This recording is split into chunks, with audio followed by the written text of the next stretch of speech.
Hi friends, welcome to Indu's kitchen. இன்னைக்கு நம்மளோட கிச்சனில் ரொம்ப சிம்பிளான அதே நேரத்தில் ரொம்பவே ஹெல்த்தியான பச்சை பயிறு சுரக்காய் கடையல் எப்படி செய்கிறதுன்னு பார்க்கலாம். இட்லி தோசை சாதத்தோட சூப்பரான காம்பினேஷன்.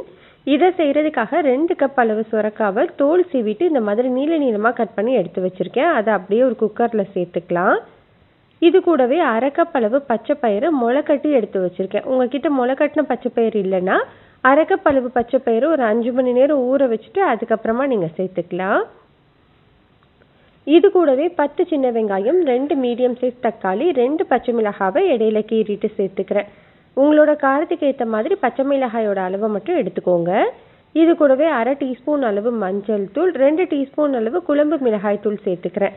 குழம்பு மிளகாய் தூள் இல்லை அப்படின்னா 1 டீஸ்பூன் அளவு தனி மிளகாய் தூள், 1 டீஸ்பூன் அளவு மல்லித்தூள் சேர்த்துக்கோங்க, சரியாக இருக்கும். இப்போ இதில் 2 கப் அளவு தண்ணி சேர்த்துக்கலாம். கூடவே இந்த கடையலுக்கு தேவையான அளவு உப்பு, 1 டீஸ்பூன் கல்லுப்பு சேர்த்து ப்ரெஷர் குக்கரில் மீடியம் ஹீட்டில் 4 விசில் வச்சு எடுத்துக்கோங்க. 4 விசிலுக்கு அப்புறமா ப்ரெஷர் எல்லாமே ரிலீஸ் ஆனதுக்கப்புறம் ஓப்பன் பண்ணி வச்சுருக்கேன். இப்போ இதை நல்லா மசிச்சு விட்டுக்கலாம். ஒரு மேஷர் வச்சோ இல்லை மத்து வச்சோ நல்லா மசிச்சு எடுத்துக்கோங்க. இதோட கன்சிஸ்டன்சி இந்த மாதிரி இருக்கணும். இப்போ இதை தாளிக்கிறதுக்காக 2 டீஸ்பூன் அளவு நல்லெண்ணெய் சூடு பண்ணிவிட்டு 1/2 டீஸ்பூன் கடுகு, 1/2 டீஸ்பூன் சீரகம், 1 வரமிளகாய் கூடவே கருவேப்பிலை சேர்த்து தாளிச்சிக்கலாம். இந்த தாளிப்பை அப்படியே கடையலில் சேர்த்துக்கோங்க. சேர்த்துட்டு மீடியம் ஹீட்லேயே ஒரு 5 நிமிஷம் நல்லா கொதிக்க வச்சுக்கலாம்.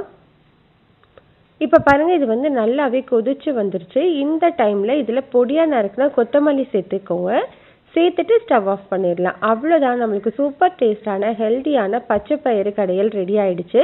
சுரக்காவோடு சேர்த்து செய்கிறதுனால டேஸ்ட்டும் அவ்வளோ சூப்பராக இருக்கும். இட்லி, தோசை, சப்பாத்தி, சாதம்னு எல்லாத்துக்குமே சூப்பராக செட் ஆகும். கட்டாயம் ட்ரை பண்ணி பாருங்கள். இந்த ரெசிபி உங்களுக்கு பிடிச்சிருந்ததுன்னா லைக், ஷேர், சப்ஸ்கிரைப் பண்ணிக்கோங்க.